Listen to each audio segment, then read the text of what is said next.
the economy continues to struggle in Missouri and across the country. Some say President Obama's lower approval ratings might influence voters, but experts here in Washington say that's not the case. Prices are going down, but travelers are still being slapped with hidden fees. Representatives here in Washington say the solution is to give travelers a choice. And according to some Texans, there's only one thing that separates this heat from the heat in the Lone Star State. The Washington Task Force continues to hold their ground on this issue, but West Texans we talked to here in Washington disagree. The ultimate purpose of this convention was to make sure that the funding provided by the No Child Left Behind Act is still available when the act expires in 2014. In Washington, I'm Lindsey Briggs, KAMR, NBC4 News.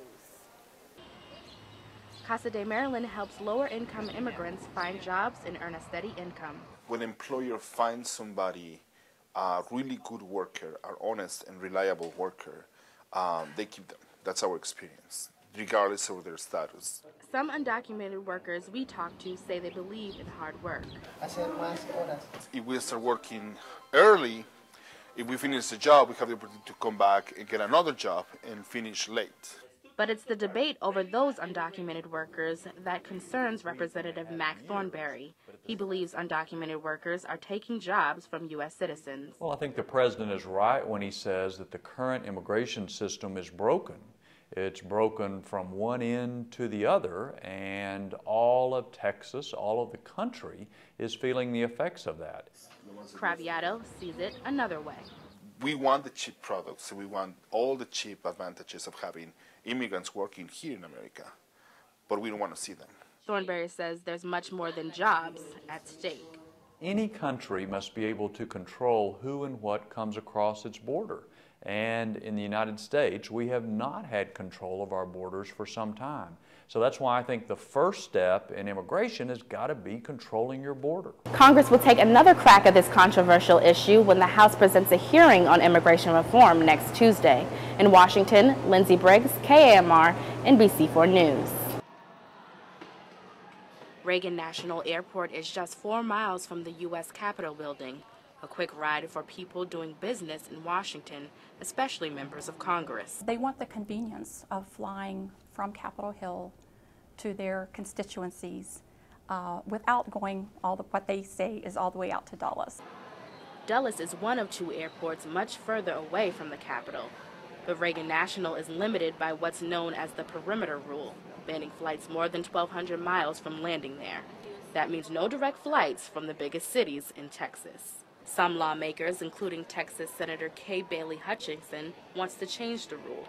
Hutchinson argues that more flight options at Reagan National would drive down fares and lift the struggling airline industry. The Washington Task Force continues to hold their ground on this issue, but West Texans we talked to here in Washington disagree. I don't like going to BWI and I don't like going to Dulles. Would give more options. I think that'd be great. But one airport official still sees no need for change. Our region is reliant upon this balance between our region's airports, Reagan National, BWI, and Washington Dulles. And it's not broken, and we don't think it needs to be fixed. Voting on the perimeter rule will take place once Congress returns from summer recess. In Washington, Lindsey Briggs, KAMR, NBC4 News. More than 100 elementary school principals from across the country took part in the National Leaders Convention to discuss issues facing early education. Funding is a big issue. You're going to hear that from all across the state. We have about $2 million, over $2 million in federal funding in Plainview ISD right now. Sharon Wright traveled more than 1,700 miles to bring one very important message to the Capitol. For this next school year, we've already been notified that we're going to have a reduction in federal funds, and so any reduction will affect staff, and when you affect staff, that affects students.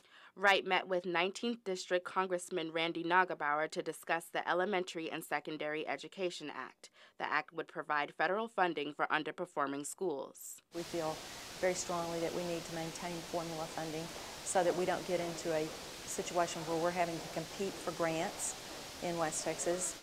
Congressman Nagarobara was unavailable for comment, but a statement on his website says local districts should control how they run their schools. That's what he told Sharon Wright when she met with him. We are hopeful that any legislation that goes forward from here, number one, keeps kids at the heart, because that's what we're all about in the elementary school.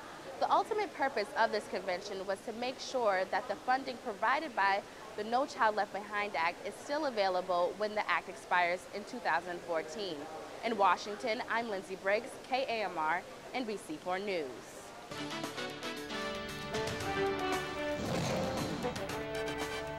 Good evening, I'm Lindsey Briggs, and this is an NCC News Break. New York State dairy farms are threatening to strike in the upcoming days. A Herkimer County farmer is organizing the strike, and one local farmer says it's the worst year in decades for them. We don't buy any new equipment, so we're living off depreciation. We try to cut every penny we can out of the feed ration. We try to be as efficient with as little labor as we can be. The price of milk is down 20% since 2008. A former Syracuse police officer will serve more time for his role in the DWI crash that seriously injured 2 local teenagers. Derek Backus was resentenced this morning for causing the head-on collision 4 years ago. Today, he was sentenced to 1 to 3 years in state prison. The time he's already served in county jail was included in that sentence. His previous sentence was ruled illegal by a state appeal court. The water is back on in the Eastwood area after a water main break this morning. The 20-inch water main broke near the intersection of Burnett Avenue and Vine Street. Crews dug a hole in the street to fix the broken pipe. They also shut off gas and water lines. The Blessed Sacrament School on Dame Street was closed all day. People living on Burnett, Sherwood, and Fairview Avenue are still without water. Central New Yorkers Planning and Development Board has received a $500,000 grant to study climate change. Congressman Dan Maffei and Mayor Stephanie Minor were at the Center of Excellence today to announce the grant. Congressman Maffei says this is just the beginning of something good. Green policies lead to green technologies, which lead to green dollars coming to our district in Central New York.